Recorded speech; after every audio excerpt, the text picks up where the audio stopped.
আসসালামু আলাইকুম প্রিয় দর্শক। আজ আমরা আপনাদের সামনে তুলে ধরব মানিকগঞ্জের দৌলতপুর থানার পারমস্তল গ্রামের অপরূপ সৌন্দর্য।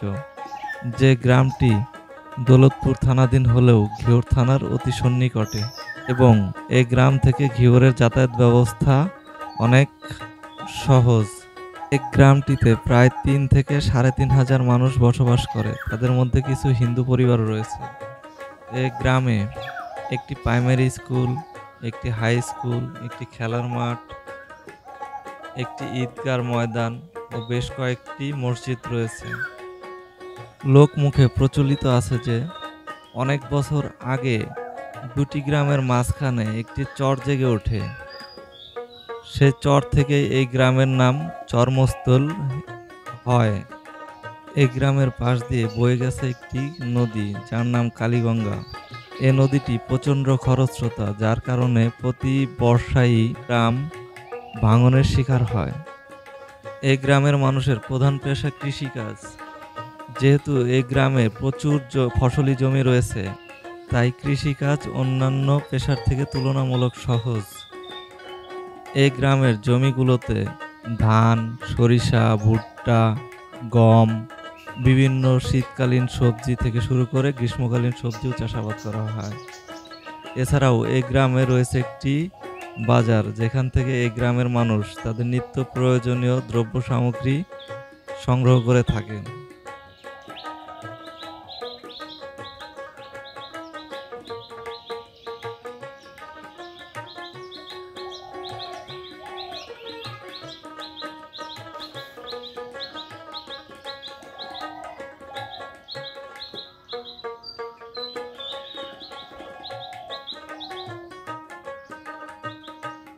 গাং ওইটা হইলো এক পার। হ্যাঁ, না এই আর ওইটা হইলো আর এক পার মুসল। হ্যাঁ। আর ওইটা হইলো মান্দার পার, কান্দা ওই কান্দা মান্দার তার কান্দা। আর এক পার মুসলের কান্দা, গাঙ্গের কান্দা।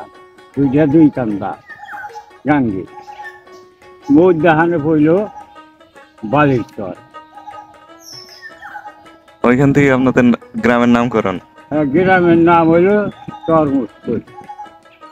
আচ্ছা, এই গ্রামের মধ্যাহ্নে গাঙ্গের মধ্যে পড়ল চর, হইল চর মুসল।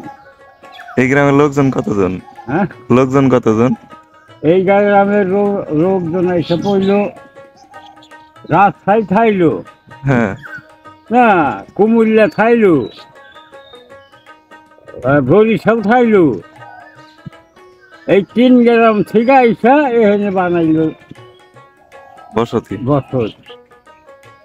তো এখন লোকজন কতজন আছে এই গ্রামে?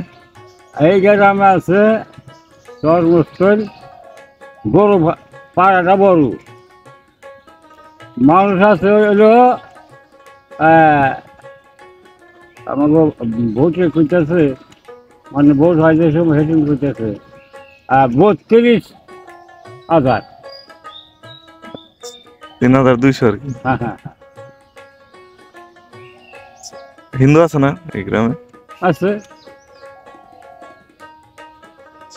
এই গ্রামে মানে বড় বড় কোনো ব্যক্তি আছে? হ্যাঁ আছে। নাম কি? এই হেনে কলম প্রধান, হ্যাঁ। বন্দালি পঞ্চায়েত। হ্যাঁ, আর হইলো মহিলার মধ্যে আছিল হইলো এই নেজার মায়, এরাই আছিল মাতবার এই গ্রামে। আপনাদের গ্রামটা তো অনেক সুন্দর। হ্যাঁ হ্যাঁ হ্যাঁ। এখানে মেলা হয় কত বছর ধরে? মেলা হইতেছে এনে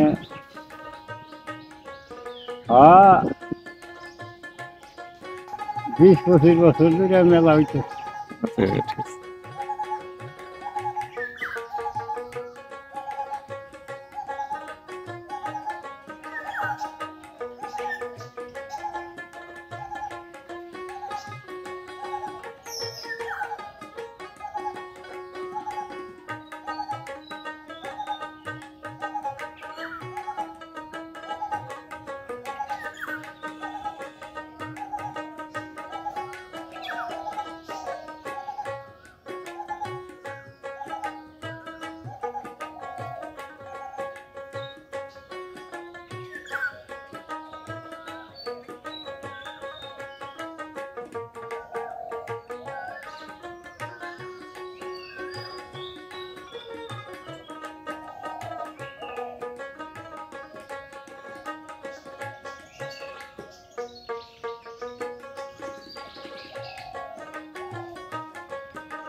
এই গ্রামটিতে আসতে হলে আপনাকে মানিকগঞ্জ থেকে বাস যোগে ঘিওর এখানে জনপ্রতি ভাড়া পড়বে ৩৫ থেকে ৪০ টাকা এবং ঘিওর থেকে আসতে হবে বানিয়াঘোনা। জনপ্রতি ভাড়া পড়বে ১৫ থেকে ২০ টাকা। এরপর রিক্সা বা অটোরিক্সা যোগে পৌঁছে যেতে পারেন এই সুন্দর গ্রামটিতে।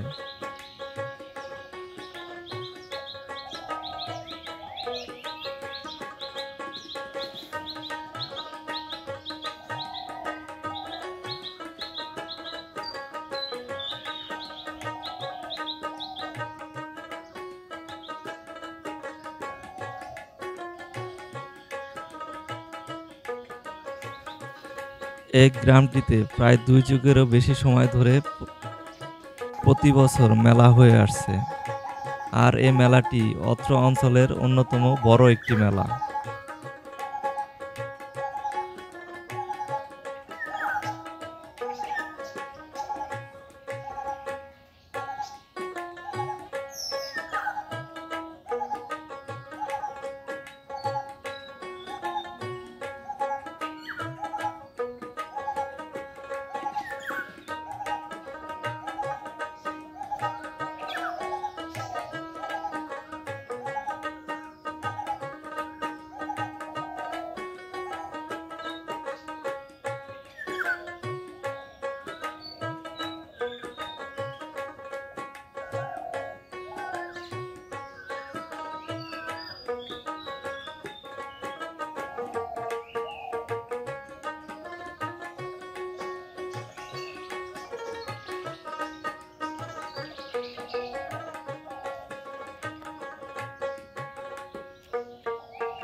এত সুন্দর এই গ্রামটির জমির দাম তুলনামূলক অনেক কম। এখানে প্রতি শতাংশ জমি ৩৫ থেকে ৫০,০০০ টাকার মধ্যে পেয়ে যাবেন এবং বসতভিটা তৈরির জন্য জমি ১ থেকে ২ লক্ষ টাকার মধ্যে পেয়ে যাবেন, যা স্থান বিবেচনায় কম বেশি হতে পারে।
এতক্ষণ আমাদের সাথে থাকার জন্য আপনাদের সকলকে অসংখ্য ধন্যবাদ। ভালো থাকবেন, দেখা হবে আগামী কোনো পর্বে কোনো এক গ্রামে। আল্লাহ হাফেজ।